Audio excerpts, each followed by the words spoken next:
y a 6 profs qui sont partis.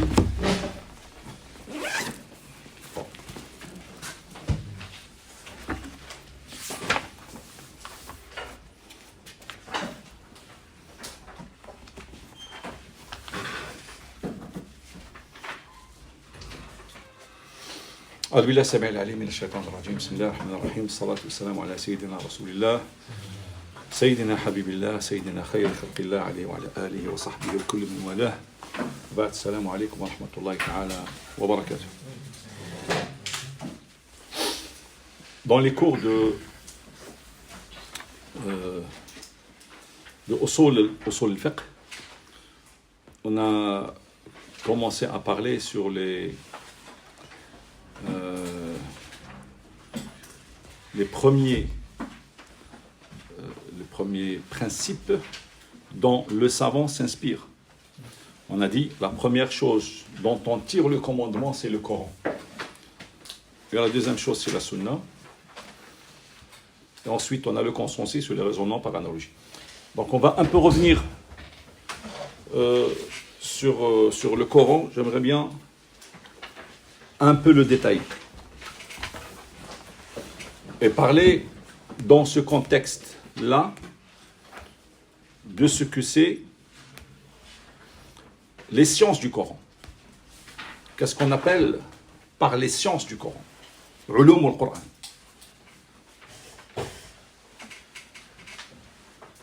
Alors, ce sont les sciences qui tournent autour de la compréhension du texte. Tout ce qui nous sert comme outil dans la compréhension du texte. Ou bien, ce sont les sciences qui nous mènent vers la compréhension du texte.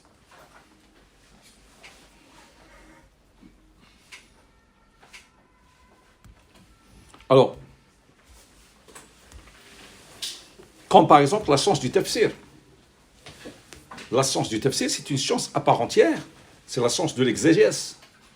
C'est une science qui a sa méthodologie, elle a ses fondateurs, ses hommes, comme on dit, hein? Donc,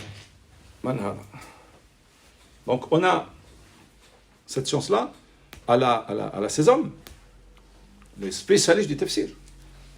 Et les spécialistes du tafsir, donc c'est une science à part entière. Elle a ses fondements, elle a ses ouvrages, elle a ses livres, elle a sa méthodologie.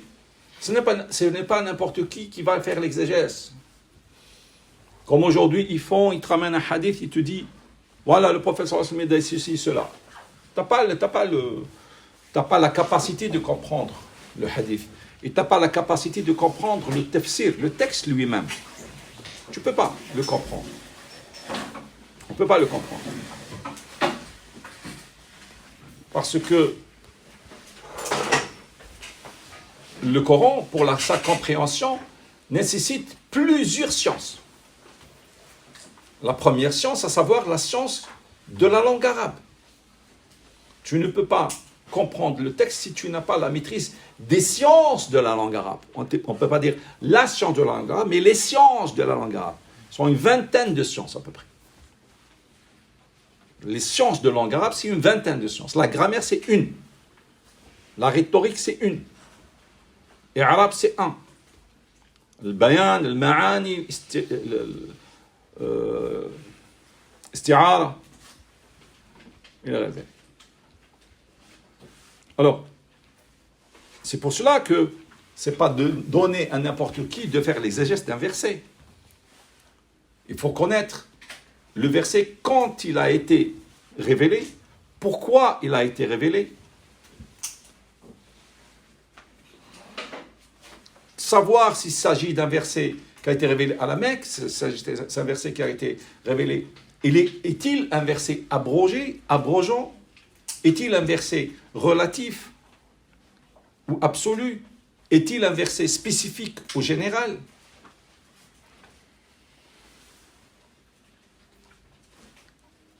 Est-il un verset qui est expliqué par un autre verset? Est-il un verset qui est expliqué comme on a des méthodologies? Ensuite, vous avez les spécialistes du tafsir. Chacun, il le voit d'un angle.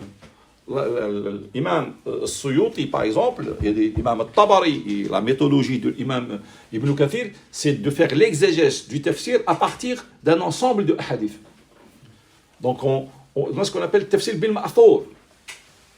Vous avez d'autres spécialistes, ils vont se concentrer sur les versets qui concernent la jurisprudence. Ayatul Ahkam. Vous avez des tafsirs qui vont se spécialiser sur tout ce qui est linguistique. Comme l'a fait l'imam Zamakhshari, bien qu'il est mu'tazilite, mais il a beaucoup de choses intéressantes dans son tafsir dont on peut prendre profit. Mais dans la croyance, des fois, il faut faire attention. Vous avez des tafsirs comme celui de l'imam al-Jawhari Tantawi, c'est un tafsir scientifique, on va dire. Il traite des miracles scientifiques du Coran. D'accord? Il n'est pas très ancien, c'est un azharite. J'ai vu des tafsirs, j'ai un tafsir chez moi, un tafsir qui touche qu'aux versets qui traitent des sujets de la croyance. Donc, chacun voit le tafsir d'un œil. On a besoin aujourd'hui de spécialistes, de tous ces spécialistes de tafsir, on a besoin de grands spécialistes pour un petit peu, c'est pas moderniser, mais voir un regard un peu d'actualité des versets. C'est-à-dire, on peut comprendre le tafsir, puisque c'est la parole d'Allah qui est valable à tous les espaces-temps. D'accord? On peut avoir un regard sur les sujets d'anthropologie, les sujets de sociologie, les sujets d'économie, les sujets de miracles scientifiques. Aujourd'hui, on parle des miracles scientifiques. Hein. Il y a plein de versets qui parlent de ces miracles scientifiques. Donc, les sujets d'actualité, d'accord. Voilà, le tafsir, c'est grand et c'est immense. Tous les spécialistes du tafsir, soit la majorité absolue, écrasante, c'est des jasharites. D'accord. Alors, parmi les sciences, il y a aussi la science des lectures. Quand on dit lecture, attention, pas dans le sens occidental, lecture veut dire interprétation. Non.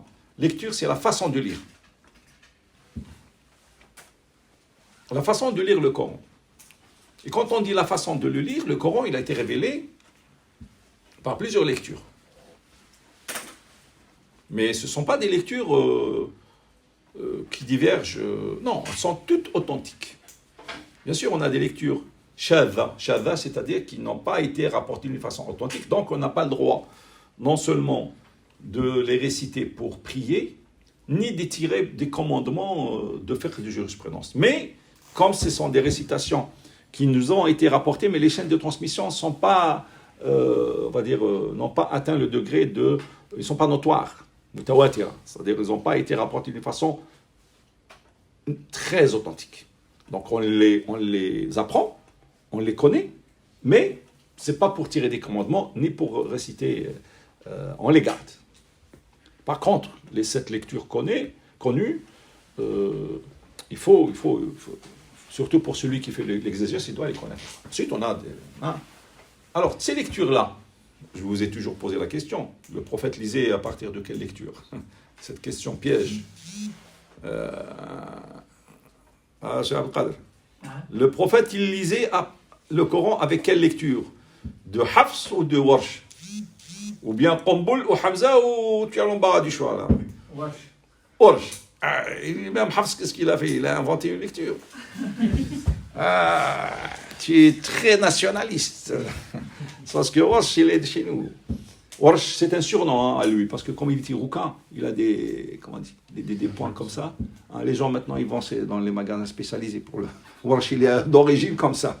D'accord, il avait des points, on l'appelle Warsh. Daniel Gimaré, il ne savait même pas c'est qui était Warsh. Il vient nous faire des cours de croyance. Il m'a dit, c'est Warsh là, il est quoi. Je lui ai dit, tu connais pas Warsh, tu n'as pas le droit de toucher à... Il ne connaissait pas cette chose. Il me l'a dit à moi. Oui, il ne savait pas. C'est ça, c'est une des erreurs des orientalistes. Ils ont une bonne recherche, ils sont très avancés dans la recherche. on va dire, des études religieuses, mais ils ont beaucoup de failles. Ils n'ont pas une formation solide de religieuse. Je sais pas, je suis le Salafi. Ils font comme les Salafis. Pour lui, bon, c'est pas un musulman, il peut dire ils disent des bêtises énormes. Mais ensuite, c'est pas grave pour lui. Alors, le prophète sallallahu alayhi wa sallam lisait avec toutes ses lectures. Il a appris aux Sahaba toutes ses lectures. Mais comme la langue arabe, c'est-à-dire les Sahaba, ils entendent cette lecture. Ils font la qalqala, ils font le idram, ils font l'ikhfa, qalqala pour dire Qul huwa Allahu ahad, was-sama'i wat-tariq. Ça s'appelle qalqala. D'accord? Le prophète lisait comme ça. Et tous les compagnons lisaient. Ils lisent sur le Warsh, ils lisent sur le Hafs, mais il ne redit pas c'est Warsh, puisque Warsh est devenu des siècles après. Donc ils apprennent, on va dire, à l'écoute, la lecture, ils apprennent par cœur, mais si tu dis à un sahabi c'est quoi qalqala, il n'a jamais pas. C'est quoi qalqala pour lui? Même un sahabi, tu lui dis une question en langue arabe, tu dis. Faire le modara, il ne connaît pas c'est quoi faire le modara, faire l'amr. Mais quand il parle, il ne fait pas d'erreur. Donc, ils apprennent, comme ils ont entendu la lecture du prophète, ils la transmettent à leurs élèves comme ils l'ont entendu, et les élèves des élèves transmettent, jusqu'à arriver à un moment donné. Il y a des grands spécialistes de lecture qui ont hérité cette lecture et se sont spécialisés, ils connaissent ces détails, par peur que cette lecture, elle disparaisse, donc ils vont lui mettre des règles. Puisque c'est le cheikh, c'est le spécialiste qui va mettre des règles à cette lecture, donc la lecture, elle va porter son nom. Elle porte son nom, pourquoi? C'est comme les découvertes scientifiques. Vous avez plein de découvertes scientifiques qui portent le nom de ceux qui l'ont découvert. C'est vrai ou non? Mais dans les lectures du Coran, c'est la même chose. L'imam Qumboul, c'est lui, Qumboul. C'est lui qui a fait les règles d'une lecture, elles portent son nom. Imam Al-Kassa'i, l'imam Ibn Kathir, l'imam Hafs, Warsh, d'accord. Donc, ce sont des grands spécialistes de lecture, c'est eux qui mettent les règles, ils mettent les règles, donc la lecture, elle porte son nom. Sinon, la lecture, elle existe depuis l'époque du prophète sallallahu alayhi wa sallam. La même chose pour le fiqh. Imam Malik, il n'a pas inventé un fiqh. Imam Shafi'i n'a pas inventé un fiqh, mais il a mis des règles, des méthodologies pour garder ce qu'il a hérité comme fiqh de ce qu'il a appris. Mais par peur qu'il disparaisse, donc il lui fait les règles, il fait la méthodologie, il fait même une façon comment comprendre le texte selon les règles qu'il a appris lui. C'est le faire du prophète. C'est pour ça c'est rigolo de voir Albani écrire un livre, il a écrit un livre de faire. Il l'intitulait La façon comment le prophète priait. Indirectement. C'est-à-dire les autres qui ont écrit ces livres-là de la façon de la prière, ils ont raconté n'importe quoi. Il n'y a que lui qui raconte comment le prophète y priait. Et les autres, ils racontent qui? Eux aussi, ils racontent comment le prophète priait. Mais ce n'est pas parce que tu nous rapportes des hadiths que si tu as raison. Surtout qu'entre toi, l'imam Malik et Shafi'i, moi je dis toujours, on ne compare pas une bactérie à un mammouth. C'est comparer l'incomparable. Alors, la science des lectures, qui est une science très pointue, très détaillée. Il y a la façon comment on prononce la lettre.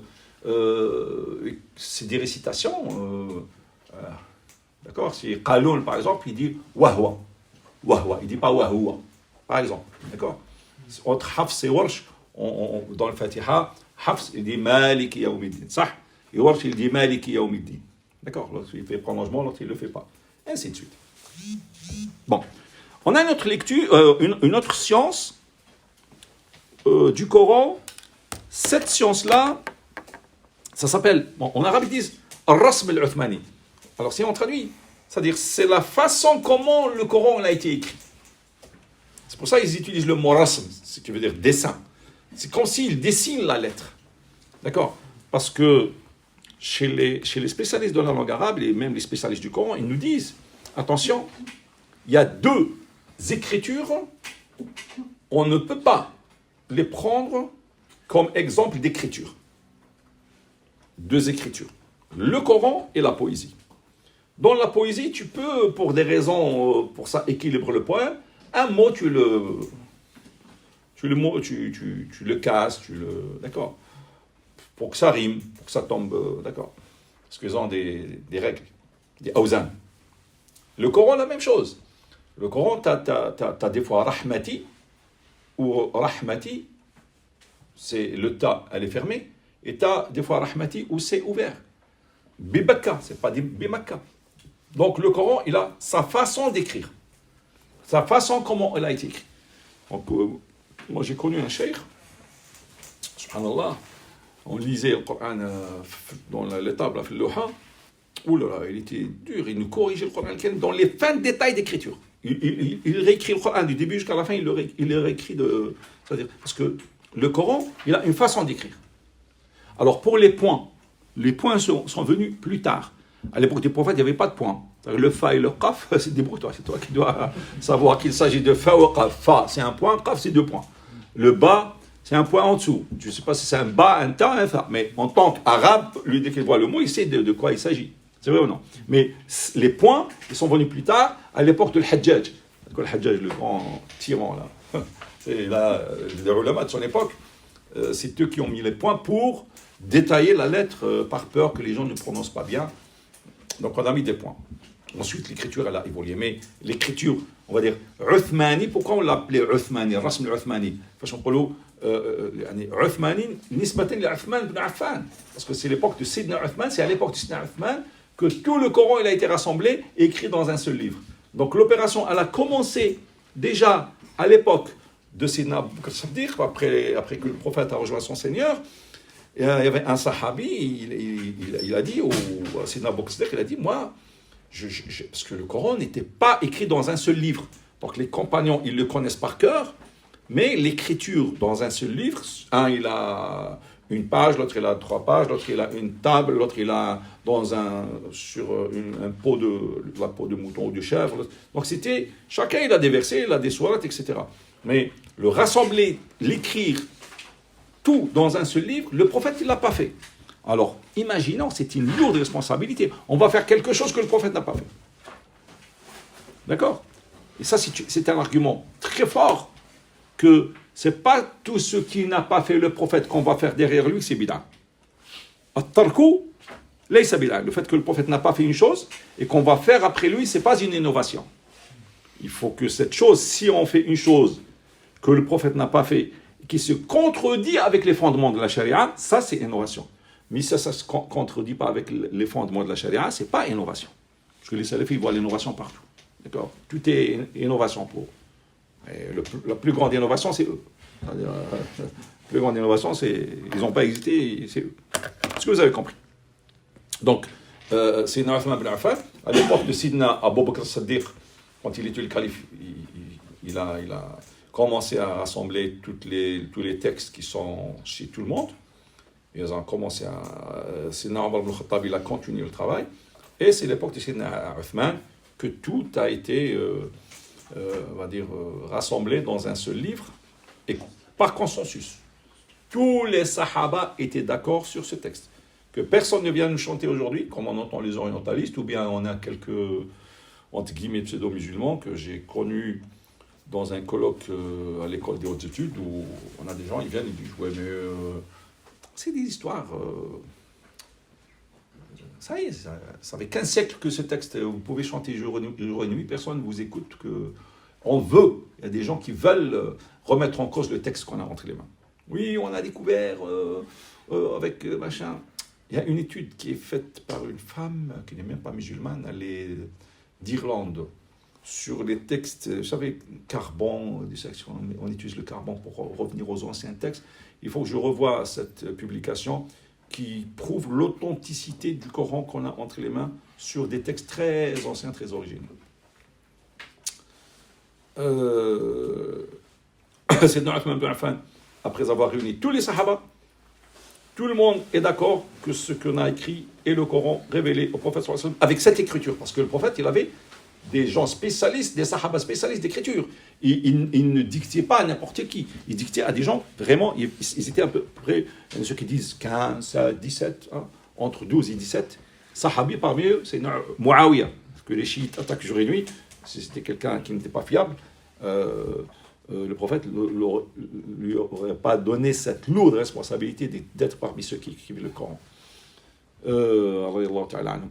Donc ils écrivaient le Coran, et à l'époque Sayyidina Uthman, ils ont écrit 4 copies qu'ils ont envoyées à travers le monde musulman, dans les 4 coins du monde musulman. Bien sûr, ils envoient le Coran avec toute une armée, avec des spécialistes, exactement, de lecture, d'écriture, etc. Parce qu'ils n'ont pas confiance. C'est-à-dire arriver là-bas, parce ils envoient en Asie centrale, ils vont faire plusieurs copies. Il n'y avait pas des imprimeries.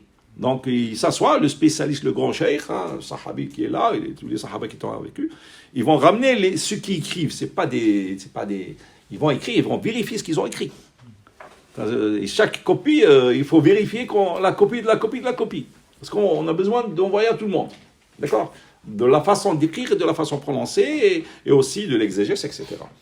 Les ennemis de l'islam, à l'époque du prophète, sallallahu alayhi wa sallam, il y avait une tribu qui voulait effacer l'islam de l'univers. Ils ont envoyé au prophète, sallallahu alayhi wa sallam, qu'on est musulmans. Et on veut apprendre, on est très nombreux, on veut apprendre le Coran.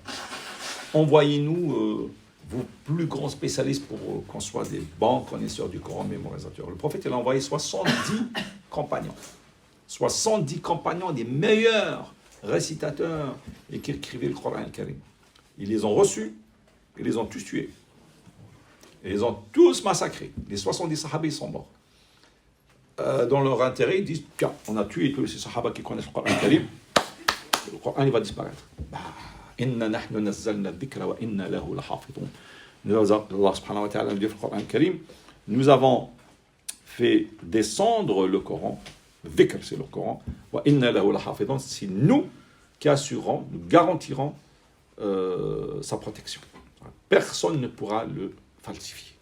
Jusqu'à présent, on a fait des tentatives, des centaines de milliers de tentatives de falsifier, ne serait-ce la dernière, je ne sais pas si vous avez vu sur Internet, ça me fait rire. Sur des tablettes, on a écrit Coran al-Karim, ça a inversé, ça a sorti des chiffres, des machins, c'est du n'importe quoi. Parce que les gens, ils connaissent Coran al-Karim par cœur. Sa mémorisation, c'est vrai qu'au Maghreb, on est beaucoup plus avancé par rapport à l'Orient sur cette question de mémorisation et l'écriture.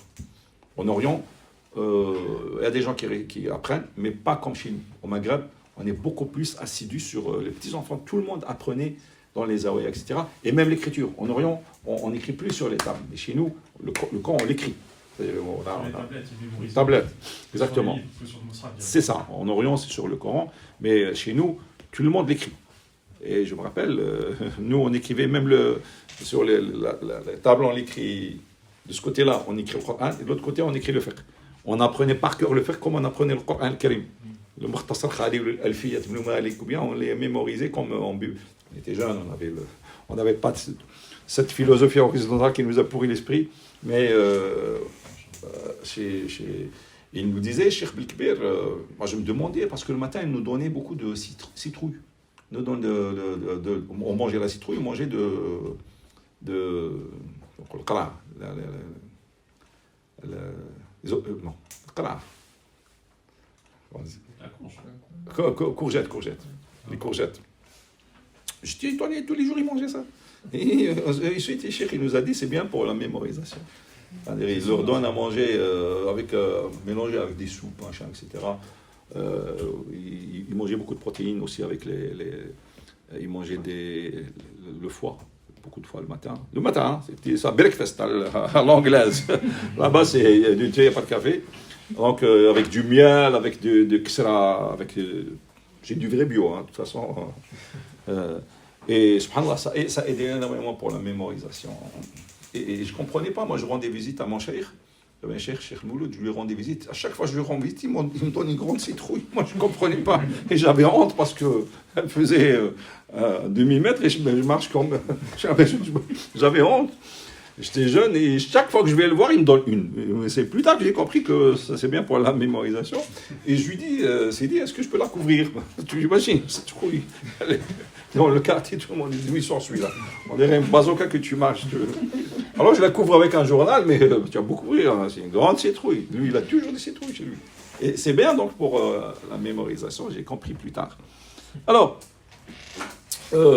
après qu'ils ont exterminé les Sahaba, non, le prophète sallallahu alayhi wa sallam, il était serein, parce que c'est Allah qui est chargé de la protection.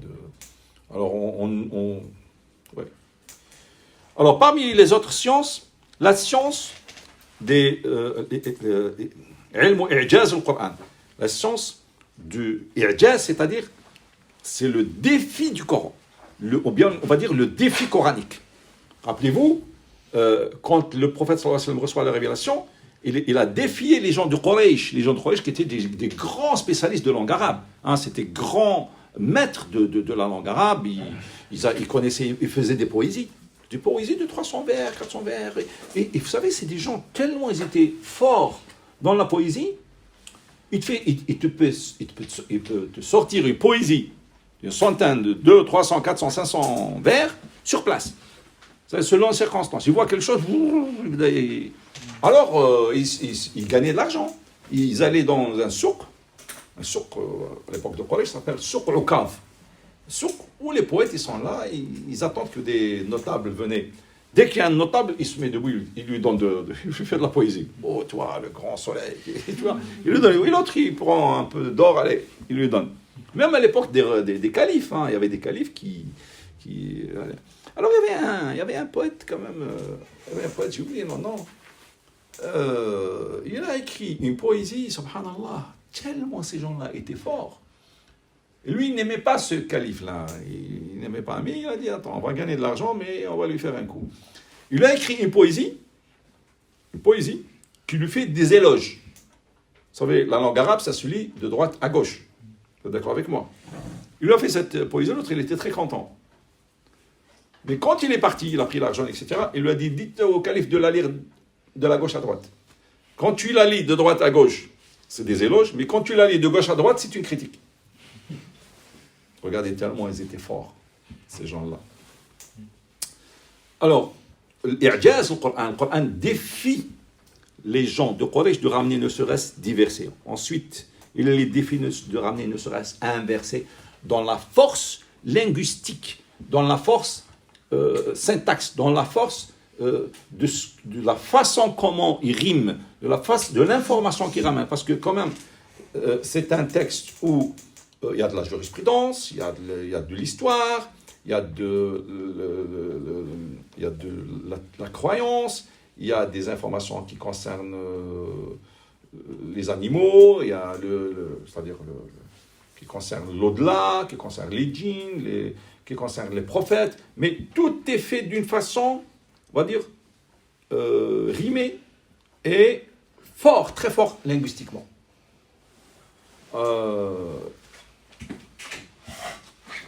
Même les grands spécialistes de la langue arabe, quand ils prennent un verset, ils essayent de faire c'est-à-dire l'analyse grammaticale arabe, ils lui ont donné au Coran sa spécificité d'analyse grammaticale. C'est-à-dire qu'on ne peut pas appliquer ce qu'on a habituellement l'habitude d'utiliser comme grammaire, l'analyse grammaticale arabe, sur les gens, on ne peut pas le faire sur Allah.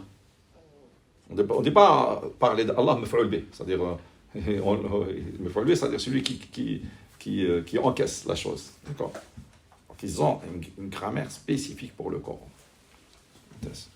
Alors, l'I'jaz au Coran.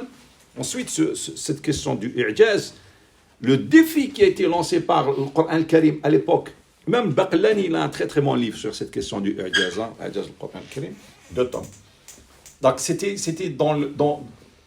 avec l'I'jaz, le Coran al-Karim, il a lancé son défi aux Arabes, puisque c'était des maîtres de la langue arabe. Il a laissé son défi à Quraysh, parce que c'est des maîtres. Mais puisque le Coran, c'est la parole d'Allah, et qui est valable à tous les espaces-temps, donc son défi restera jusqu'à la fin du monde, dans tous les espaces-temps. Donc, comme je vous ai dit, aujourd'hui, on vit dans un monde de technologie. Le Coran nous défie dans notre monde d'aujourd'hui, c'est-à-dire les miracles scientifiques du Coran. Donc, on trouvera, le Coran nous parle des choses que l'être humain a découvert aujourd'hui. Je vous ai parlé de l'atome, je vous ai parlé de l'expansion de l'univers, je vous ai parlé de l'oxygène qui diminue à chaque fois que la personne va s'élever. On a parlé des vagues qui sont dans le fond des océans, que le commandant Cousteau a découvert. Donc, c'est des choses incroyables quand même. L'évolution du fœtus quand il est dans le ventre de sa maman, on a connu ça que quand on a l'échographie, etc. Donc, il a ça quand même avec des détails incroyables. Le Coran Karim, il donne des détails incroyables. Plein. Vous avez l'imam Sheikh Zandani du Yémen, un grand savant qui a beaucoup écrit sur cette question des miracles scientifiques du Coran. Vous avez le livre de Keshrid, je pense. Il parle des 1000 vérités scientifiques du Coran. Vous avez plein d'ouvrages qui traitent des miracles scientifiques du Coran. Et n'oublions pas les miracles scientifiques de la Sunna aussi. Donc, les miracles scientifiques. Alors, sur cette question-là, moi, je voudrais ouvrir une toute petite parenthèse. Je pense que c'est un domaine. J'ai parlé avec Cheikh Al-Bouti personnellement sur ce sujet, rahimahullah. Je lui ai posé une fois une question. Je lui ai dit, est-ce qu'on peut dire qu'il y a une théorie, on peut dire une théorie par rapport au Coran. Est-ce qu'on peut dire ça? Nadariya. Est-ce qu'on peut dire la théorie économique du Coran? Il m'a dit on peut. Il m'a dit on a le droit. Puisque on ne parle pas du Coran, on parle de notre théorie qu'on a compris du texte. D'accord, ça reste, c'est-à-dire notre compréhension. Pourquoi je vous dis ça? Je n'ai pas vu des gens travailler, c'est facile de travailler, de tirer les miracles scientifiques du Coran technologique. Mais on aimerait bien que des grands spécialistes en économie, en sociologie, en anthropologie, en archéologie, nous sortent les miracles scientifiques dans ce sens. Les miracles économiques, c'est-à-dire comment le Coran voit l'économie. Quelle est la logique économique du Coran? Quels sont les miracles, par exemple, du point de vue archéologique? Je lis les miracles du point de vue, on va dire, épistémologique. Épistémologique, c'est-à-dire la philosophie des sciences. Donc, on a plein de miracles, puisque ce sont des sciences aujourd'hui qui sont d'actualité, d'aujourd'hui. On a le droit, à condition, bien sûr, si on n'est pas des grands savants, il ne faut pas s'avancer. C'est par exemple un économiste n'est pas obligé d'être un grand savant de l'exégèse. Il faut qu'il travaille avec des spécialistes de l'exégèse. Il faut, parce que c'est eux qui vont être ces garde-fous, pour ne pas dire des bêtises. Parce que j'en ai vu une fois un ministre de l'économie algérien, un ancien ministre qui est un ancien communiste. Un ancien communiste qui était... les communistes chez nous, ce ne sont pas des gens athées, mais ils ont un peu, on va dire... ils croient à l'existence de Dieu, point bas. Et il a découvert le Coran. Je l'ai rencontré une fois, et je trouve le monsieur en train de faire l'exégèse. Comme c'est un ministre de l'économie, c'est un très bon économiste. Et je le trouve en train de prendre le Coran. Il avait un Coran. Il fait au bord du Coran, déjà d'ailleurs on n'a pas le droit d'écrire sur le Coran, et lui sur les bords il fait son interprétation économique. Il me dit là, je dis attends, je dis ça c'est ce que tu as compris, mais est-ce que tu as lu ce que les spécialistes de l'exégèse ont dit sur ce verset? Je comprends que tu as bien, il est économiste bien, il est de tendance gauche, je n'ai rien contre la gauche, je dis c'est bien, la façon de voir, marxiste, léniniste, etc., tout ce que tu veux, mais tu donnes des interprétations sans que tu vois ce que les spécialistes de l'exégèse. Il faut que tu lis directement, tu apprends déjà. Tu vois. Lui, il a cru qu'il connaît l'arabe, on est un petit peu, il va faire l'exégèse économique du Coran, selon la conception marxiste, en plus. Il a dit des choses... bon, c'est un ancien ministre de l'économie. Bon, je ferme la parenthèse. Alors, les miracles. Le Coran, c'est une mine d'or, une mine. Plus on sort ces trésors, plus on découvre qu'il y en a tellement.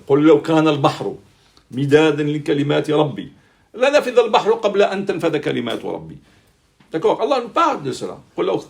C'est-à-dire, si toute la mer était de l'encre, et toutes les arbres étaient des plumes, elles termineront. C'est-à-dire, tu écris, cette encre terminera, tous ces océans termineront, et la parole d'Allah ne terminera pas. C'est-à-dire, elle est absolue. C'est pour cela que les mufassirin, il y a beaucoup de mufassirin. Pourquoi il y a beaucoup de mufassirin? Chacun donne selon ce qu'il a appris, ce qu'il a comme science. C'est-à-dire, Je vous donne un exemple banal. Vous savez, les gens qui vont dans les océans pour trouver des choses incroyables dans les océans, c'est pas tout le monde qui peut descendre dans les profondeurs. Vous êtes bien d'accord avec moi? Tout dépend des moyens que tu utilises. Plus tes moyens sont sophistiqués qui peuvent te permettre d'approfondir dans les océans, plus tu sors quelque chose d'extraordinaire. Vous êtes d'accord avec moi? La même chose pour les mufassirin. Plus tu as l'outil qui te permet de plonger dans le verset, hein, tu as les outils, mais les outils, on va dire, crédibles, scientifiques, reconnus, acceptés. Regardez Cheikh Al-Alawi, Cheikh Al-Alawi, bien sûr, il fait de l'exégèse, même Ibn Ajiba, par exemple. Ibn Ajiba, il fait de l'exégèse.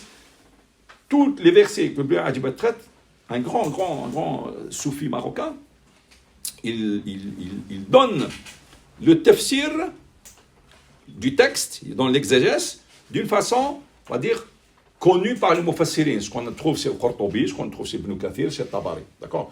Il récite, il donne les causes de la révélation, il donne qu'est-ce qu'on a tiré comme commandement du verset, il donne est-ce que c'est un verset relatif absolu qui a été révélé dans Makkah ou le Medina, etc. Ensuite, le même texte, il lui donne une interprétation soufie.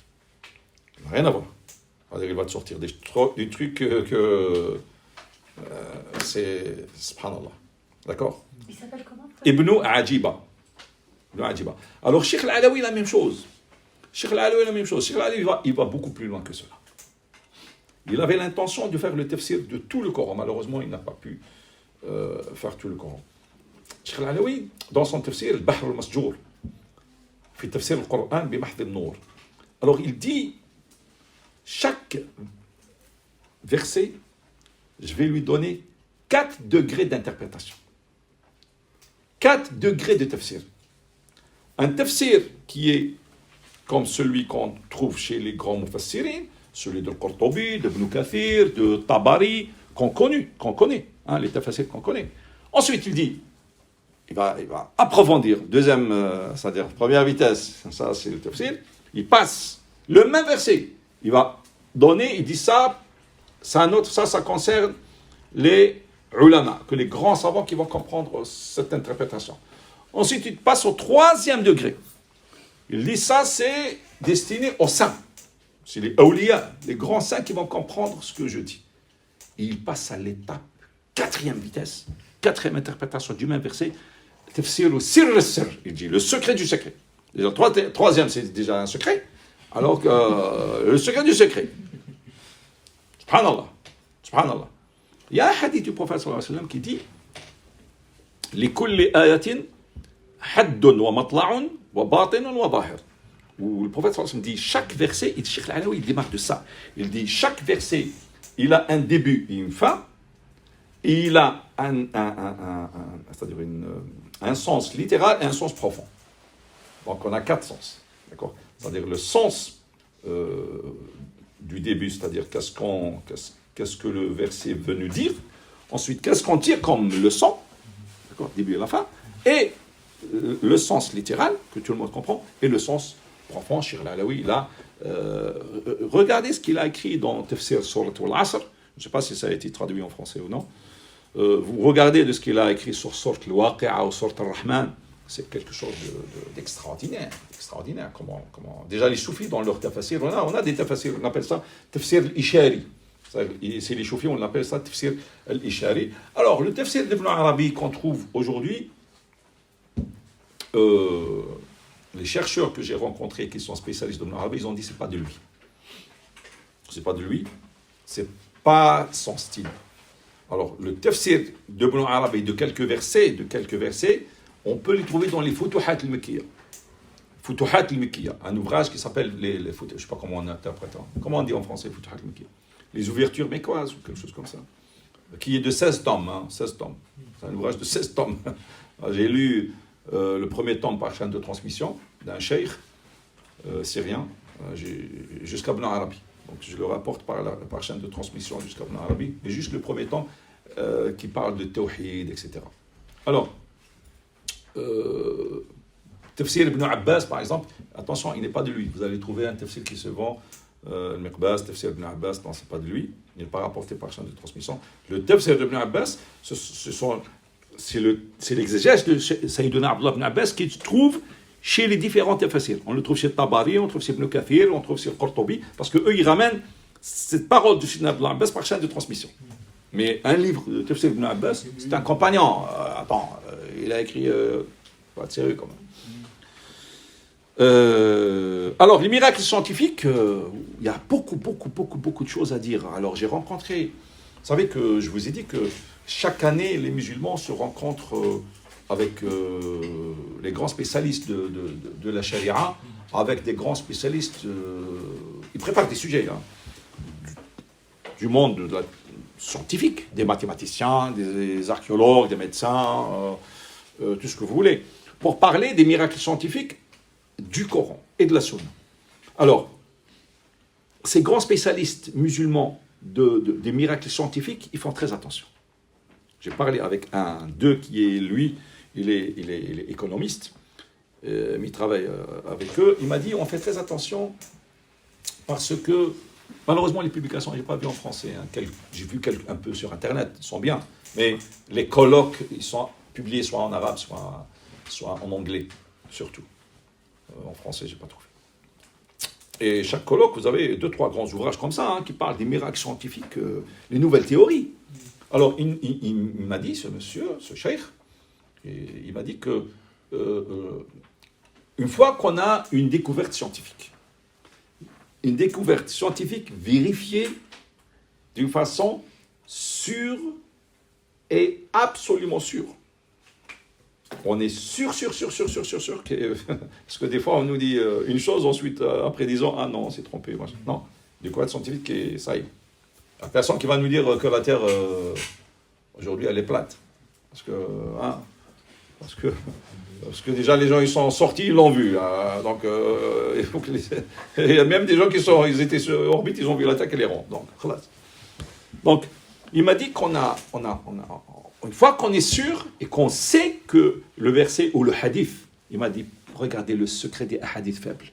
On a plein, des milliers de hadiths faibles qui traitent des questions des miracles scientifiques. Ça, c'est en réponse au fou, là, salafi qui a dit, il faut brûler tous les hadiths faibles, il faut laisser que les hadiths authentiques. Il n'a rien compris. L'imam Tirmidhi, il ne l'a pas fait. L'imam Bukhari, il ne l'a pas fait. L'imam Abu Daoud, il ne l'a pas fait. Et lui, monsieur, il veut brûler. Pourquoi tu veux brûler la sunna? À qui profite ce crime de brûler la sunna? Pas pour l'islam. Soit disant, on va purifier la sunna. Ben non, c'est pas parce que c'est un hadith faible que le prophète ne l'a pas dit. Juste, il ne remplit pas les conditions d'un hadith authentique. La preuve que ce cheikh m'a dit plein de hadiths faibles qui traitent des sujets détaillés à un degré incroyable. Je vous ai ramené un exemple sur une découverte scientifique que la NASA a fait sur la question du déclenchement, une publication qui est le déclenchement du cœur du fœtus. À quel jour il commence à battre? C'est le 42e jour. 42e jour, le cœur il commence à tac, c'est pas dès le premier jour. Ça, voilà. Et un hadith du prophète sallallahu alayhi wa sallam qui parle, rapporté par l'imam Ahmed, que le fœtus, c'est dans le 42e jour que l'ange lui insuffle l'âme. Un hadith. Donc, on voit une correspondance entre ces deux cas. Alors, on a plein de... Il m'a dit, on a des centaines de milliers de théories scientifiques qui sont en instance, en stand-by. Ils attendent. Et qu'on attend leur vérification à ce que c'est des choses qui sont irréfutables. Il m'a dit, si on commence à les sentir, c'est des centaines de milliers. Il m'a dit, il y a tellement de preuves dans le Coran et la Sunna, interminables. Il m'a dit, mais on ne sort pas tout parce que nous, on vérifie. Est-ce que c'est vraiment... Regardez la question de l'expansion de l'univers. Subhanallah. Tellement le Coran, il est clair, et tellement c'est devenu aujourd'hui une réalité, l'expansion de l'univers, que il y a des ulama qui sont spécialistes de l'univers. Regardez la question de... ça fait 5 ans, Wan-Najmi, Sama et Wat-Tariq. C'est-à-dire on a découvert une étoile. La NASA, quand ils ont entendu ce son-là, ils entendent, c'est ceux qui ont publié l'article, ils ne connaissent pas le Coran Karim, les spécialistes de la NASA. Ils ont découvert une étoile, un son qui vient de cette étoile-là, comme si tu prends un marteau et tu frappes. Tac, tac, tac. Et le Coran Karim, il parle de ça. Ils ont dit, le Coran, il en a parlé. Donc, ceux de la NASA, ils ont dit, hein, ils ont utilisé le mot marteau. C'est-à-dire, c'est comme si tu entends un marteau, un son qui vient. Le Coran Karim, il parle de Sama wa Tariq. C'est comme si quelqu'un il frappe. Alors, on a ce i'jaz, c'est-à-dire cette question. C'est une science à part entière. Hein, c'est une science, c'est sa méthodologie. Si un monde qui va venir, c'est un monde, je ne sais pas moi, un monde numérique ou la folie de l'être humain dans ça, où est-ce qu'il va? Le Coran al-Karim, il sera à jour. Il va répondre. Sauf qu'il lui faut ces hommes qui vont le faire sortir. Qu'est-ce qu'il a comme trésor? Alors, on a une autre science, la science de I'rab al-Qur'an al-Karim, l'analyse grammaticale du Coran.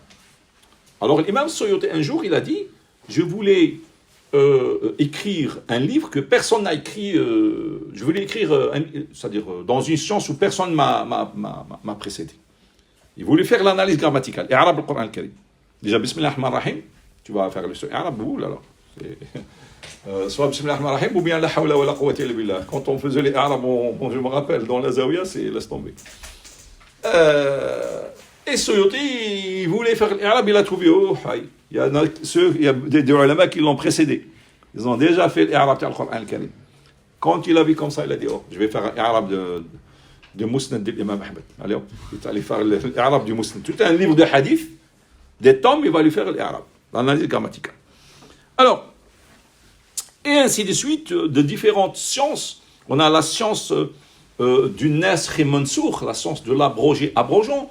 On a la science du Mekki et Madani, connaître les versets et sourates qui ont été révélés à la Mecque, ceux qui ont été révélés à Médine.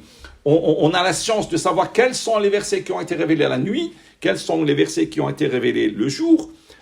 La science de quelques versets qui ont été révélés quand le prophète était en voyage, ou loin de Médine, et ceux quand il était à Médine, etc., etc.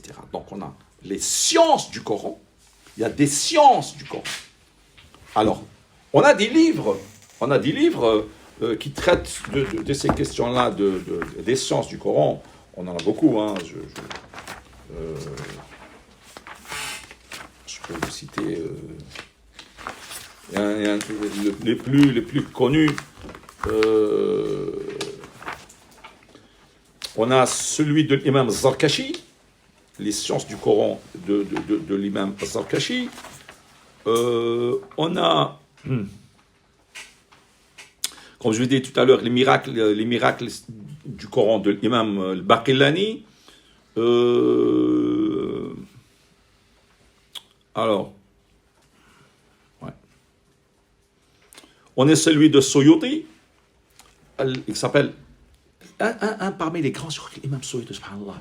Vous savez combien il a de livres, l'imam Suyuti? Il a plus de 500 livres. Et ce livre-là, l'itqan fi ulum al-Qur'an. Itqan, c'est-à-dire la perfection. Le mot itqan veut dire la perfection. Il lui a donné ce titre-là, la perfection dans la science du Coran. C'est un des meilleurs livres. L'imam Suyuti, il a vécu dans le Xe siècle. L'imam Suyuti, c'est une grande sommité. Et moi, je comprends Cheikh Ahmed al-Ghimari. Vous entendez parler de Ahmed al-Ghimari? On a parlé, ya Jama'a.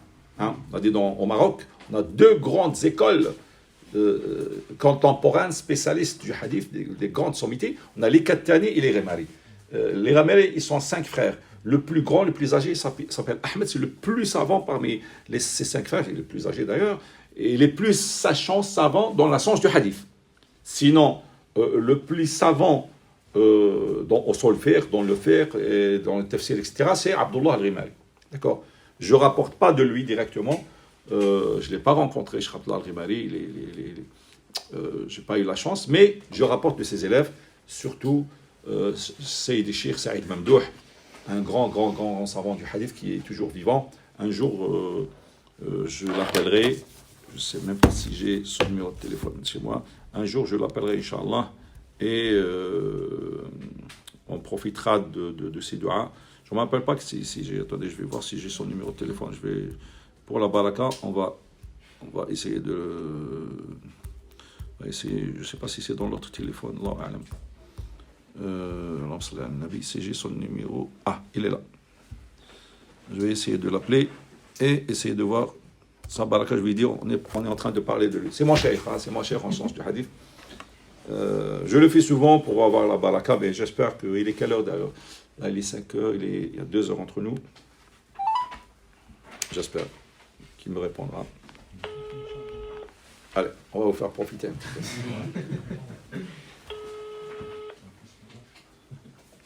Mais là, on parle.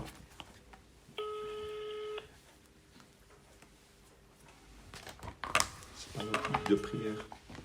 5 heures moins 5 heures, donc il est 6 heures, 7 heures. Non, peut-être qu'il prie. On va attendre. السلام عليكم. وعليكم السلام ورحمة الله تعالى وبركاته. مولانا كيف حالك؟ الحمد لله رب العالمين. معكم خادمكم عبد الرحمن من باريس سيدي، كيف الحال؟ اشتقنا إليكم. سيدي عبد الرحمن كيف حالك؟ والله يا سيدي مشتاقون إليكم إلى درجة لا تتصور. الله يوفقك ويكرمك ويفتح علينا وعليك فتح العارفين. آمين سيدي. وينصركم على أعدائكم وعلى أعداء المسلمين. آمين يا مولانا. يا مولانا سيد الشيخ، أنا في الدرس الآن ووضعت المكبر، الطلبة كلهم يستمعون إليك والله، وأنا أتكلم في درسي في علوم القرآن وتطرقت إلى الإمام السيوطي، ثم تذكرت أئمتنا من الغماريين وتكلمت على سيدي عبد الله الغماري وسيدي أحمد الغماري، ثم قلت عرفت هؤلاء الناس ببركة سيدي الشيخ سعيد ممدوح، فقلت والله لا أكلمنه حتى يستمع له الطلبة وينتفعون به، فهم يستمعون إليك مولانا.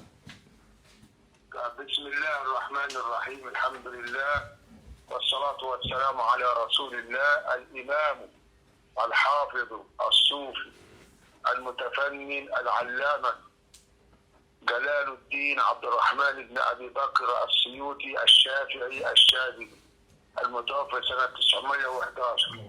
كان من أكابر العلماء المتفننين العارفين المصنفين، وكان شيخا من شيوخ الفتوح. العلماء أصناف، علماء تستفيد منهم وعلماء يفتح الله عليك بهم. الله الله. فالحافظ السيوطي رحمه الله تعالى من العلماء الذين يفتح الله عليك بهم.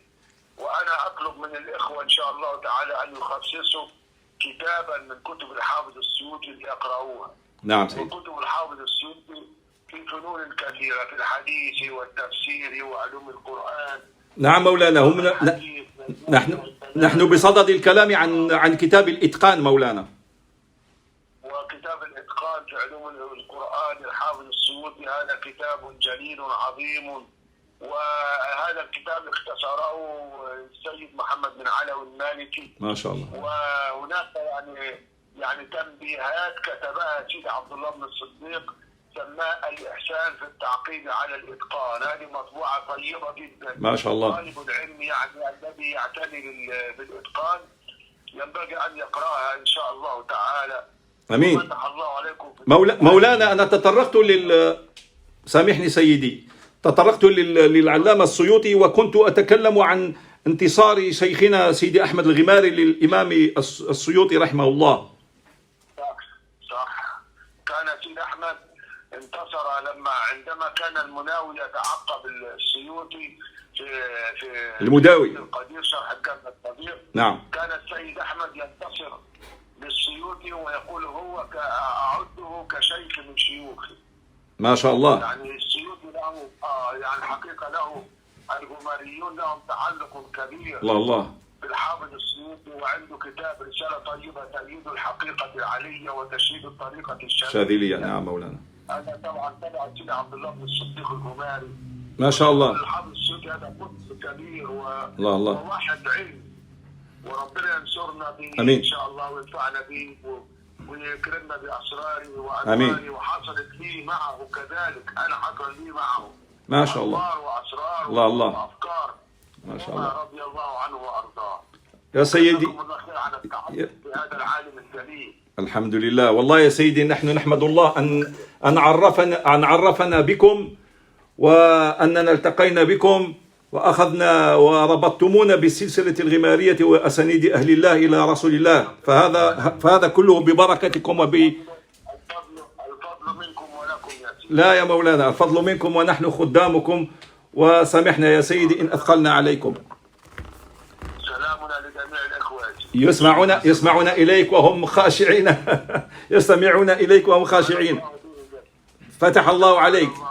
دعواتكم مولانا. أكرمكم. أنتم كذلك يا حبيبي. في أمان الله. وعليكم السلام ورحمة الله تعالى وبركاته. C'est pas Abdelrahman qui parle français là. Ça, celui-là, c'est considéré dans le monde musulman parmi les meilleurs grands spécialistes de la science du hadith. Vous l'avez entendu, je ne sais pas si vous avez compris un petit peu, mais bon, je vais résumer ce qu'il a dit. C'est le cheikh, il a refuté Cheikh Al-Albani dans un ouvrage de 8 tomes. 8 tomes. C'est une des grandes... L'Égypte, hein, là j'ai parlé avec lui d'Égypte. C'est un grand savant du hadith. Donc c'est mon cheikh, un de mes chouyours, que je suis très très très fier de lui. Il est vieux. J'étais chez lui, il a beaucoup écrit. Là, parce que moi quand j'ai parlé de Suyuti, et l'imam Suyuti, il a écrit une encyclopédie de hadith. Il y a un qui est venu après lui, qui s'appelle Manawi, qui est un ash'arite, etc. Il l'a critiqué. Et personne n'a osé de remettre en cause la critique de Manawi à Suyuti. Et Suyuti, c'est une grande sommité. Jusqu'à ce qu'un savant contemporain, un des 5 frères Rimari, qui s'appelle Ahmed, le plus âgé, il a écrit un ouvrage de 5 tomes en prison pour refuter El-Manawi, pour défendre Suyuti. Est-ce que vous avez compris? C'est pour ça que je me suis rappelé. Et moi, Ahmed Rimari, les Rimari, j'ai rencontré personne. Par contre, j'ai rencontré Cheikh Saïd Mamdouh, qui est élève de Cheikh Abdullah Al-Rimari. D'accord? Qui l'a connu beaucoup, très longtemps, etc. Donc, toutes les chaînes de transmission du hadith, alhamdoulilah, je les rapporte à travers Cheikh Saïd Mamdouh jusqu'au prophète sallallahu alayhi wa sallam. Et de toute façon, il a dit, je vous invite, et c'est bien de lire un des livres de l'imam Suyuti, parce qu'il a une grande baraka, etc. Et je lui dis, on est en train de parler justement d'un de ses ouvrages. Et d'ailleurs, il m'a donné une bonne information que je ne savais pas. Un grand savant de Cheikh Al-Alawi al-Maliki, il m'a dit, il a résumé l'ouvrage de Suyuti, et son cheikh Abdullah Al-Rimari, il a fait des remarques sur l'ouvrage de l'imam Suyuti, et il vous fait beaucoup de dua. Il m'a dit de vous passer le salam, etc. Ça fait quand même, c'est venu comme ça, je ne sais pas. Subhanallah. Et il faut que je l'appelle, parce que je l'ai appelé, ça fait à peu près 2 mois, mais je l'appelle de temps en temps. Mais il est âgé, j'ai été chez lui en Égypte, j'ai ijaza de lui, il écrit beaucoup. Sa spécialité sur le hadith, il écrit beaucoup. Donc, alhamdoulilah, il nous a fait tous dua, c'est une grande baraka, qu'Allah le récompense. Alors, revenons à notre sujet. Vous avez eu la baraka de dua. Hein? Encore une fois, venir au cours, vous avez la baraka. Alors, dans les sciences du Coran, donc on a plusieurs sciences. Cette science parmi les ouvrages, j'ai dit celui de l'imam Zarkashi, celui de l'imam Al-Itqan, et il y a ce livre-là aussi d'un grand savant, Nur-ad-Din Itr. Nur-ad-Din Itr, ça c'est un grand savant de Syrie, dont la spécialité, c'est pas la science du Coran, mais la spécialité est la science du hadith. Mais il a écrit un livre dans les sciences du Coran, que je trouve un livre vraiment remarquable. Moderne, remarquable, on lira, Inch'Allah, plein, je l'ai consulté, j'ai pas terminé encore, mais quand même, j'ai trouvé, il détaille les différents tafsirs, il détaille plein de choses, on en reviendra, Inch'Allah ta'ala. Alors, cette science qui n'était pas à l'époque du prophète sallallahu alayhi wa sallam. Donc le Coran, il y a des sciences du Coran, d'accord? Le Coran al-Karim, c'est le trésor, c'est le secret de toutes les sciences. On est bien d'accord? Toutes les sciences sortent du Coran. Si toutes les sciences sortent du Coran, on est bien d'accord que le Coran, c'est le secret de toutes les sciences. C'est vrai ou non? On va remarquer que ça parle aussi, parce que les gens ils vont dire, oui mais bon, ça parle de sciences religieuses. Mais non, regarde les miracles scientifiques. Donc ça parle de l'expansion de l'univers, ça parle de l'atome, ça parle de l'oxygène, ça parle des Non, non, l'amwaj. Les vagues, les vagues.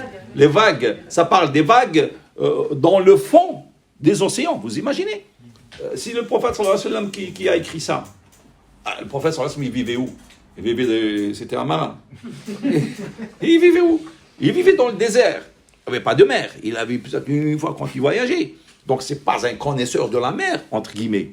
Mais comment un prophète qui vivait dans le désert, il va parler des vagues dans le fond des océans, que même la technologie moderne aujourd'hui n'a pas connu, juste quand le commandant Cousteau, avec les moyens draconiens qu'il avait, il a profité, il a découvert deux choses importantes qui sont citées dans le Coran Karim. On dit même que c'était les causes de sa conversion.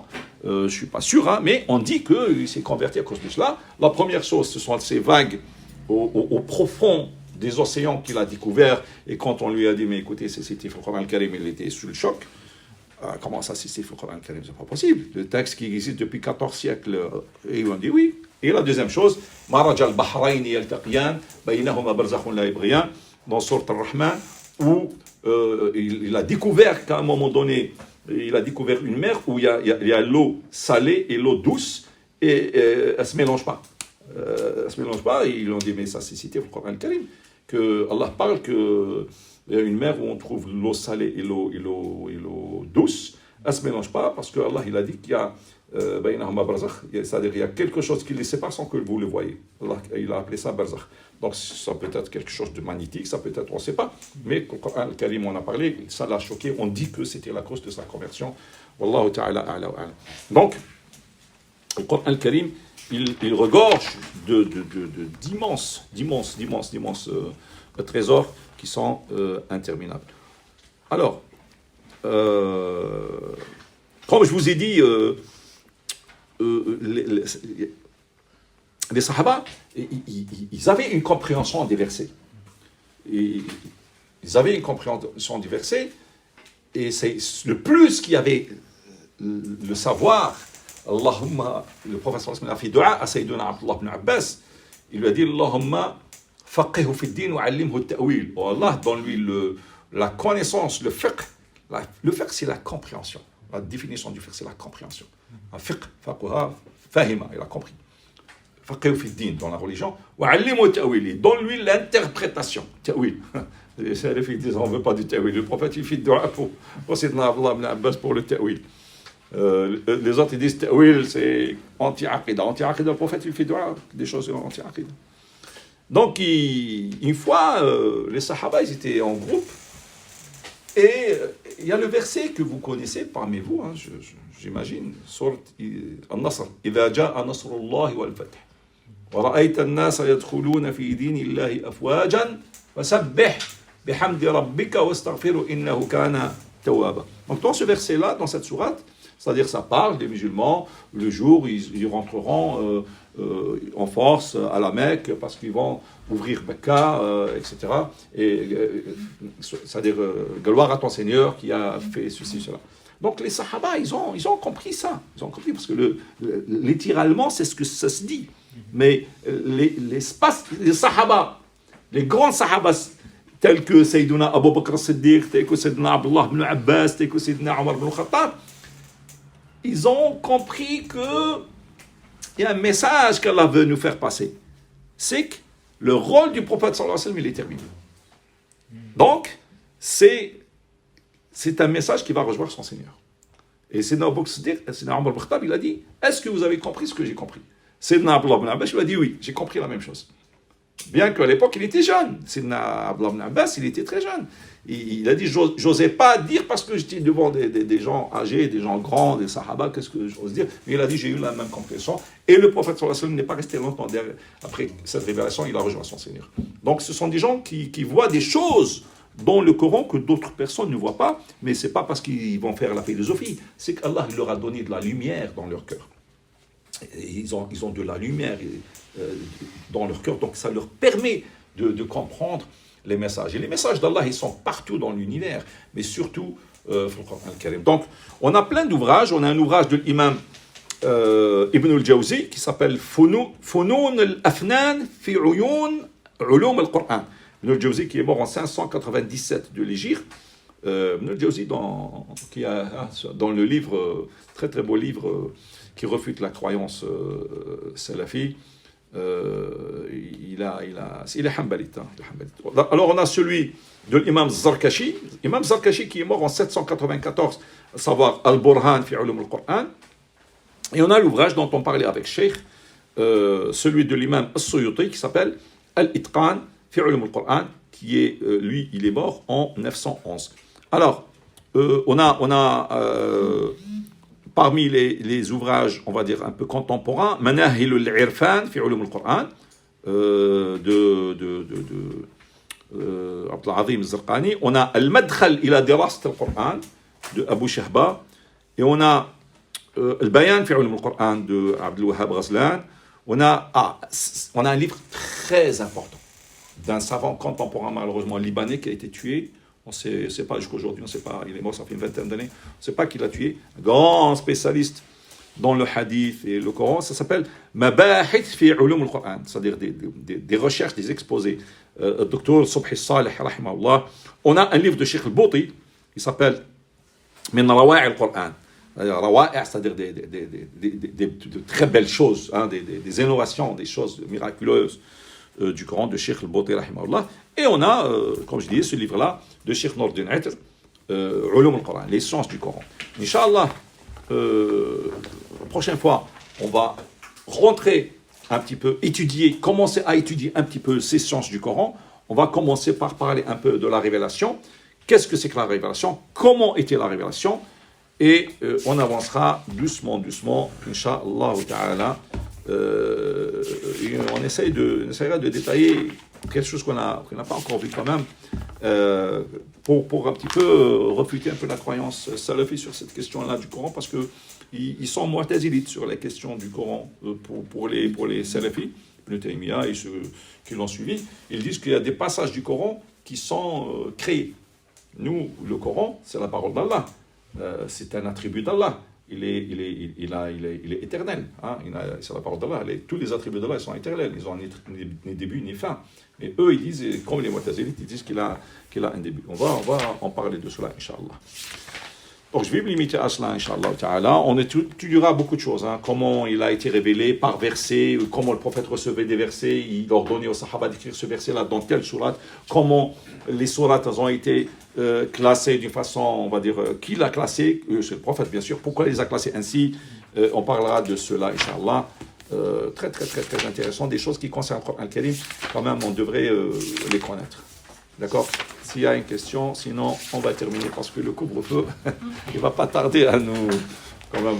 سبحانك اللهم وبحمدك اشهد ان لا اله الا انت نستغفرك ونتوب اليك اللهم علمنا ما ينفعنا وانفعنا بما علمتنا وزدنا علما وتقا وتواضعا يا ارحم الراحمين اللهم الشيخ سعيد ممدوح يا رب يبارك له في دينه وصحته وارزقه يا رب الشفاء العاجل بجاه رسول الله الله vous donne ان شاء الله tout ce que vous souhaitez et beaucoup plus جعلنا الله وجعلكم مفاتيح لكل خير ومغاليق لكل شر سبحان ربك رب العزة عما يصفون وسلام على المرسلين والحمد لله رب العالمين بارك الله